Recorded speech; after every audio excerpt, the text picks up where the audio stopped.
అయితే ఆరిపోయాయి ఫ్రెండ్స్. ఇలా నలుపుకుంటే పొట్టు అంతా పోతుంది. ఈ పొట్టు ప్లేట్లో నుంచి సపరేట్ అవ్వడానికి ఇలా ట్రై చేయండి ఒకసారి. చాలా యూజ్ అవుతుంది ఫ్రెండ్స్.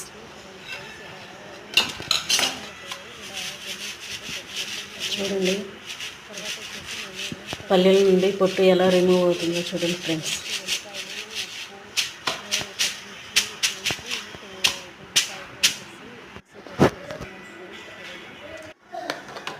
చట్నీ అయితే రెడీ చేసుకుంటున్నాం ఫ్రెండ్స్. పల్లీలు, వెల్లిపాయి, చింతపండు,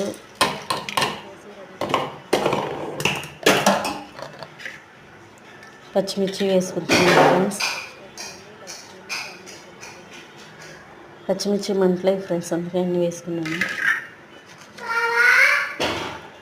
సాల్ట్ వేసుకున్నాం ఫ్రెండ్స్. సాల్ట్ వేసుకుని మిక్సీ పెట్టేసుకుంటాం. పిల్లలకైతే దోశ వేసుకున్నాను ఫ్రెండ్స్. చూడండి.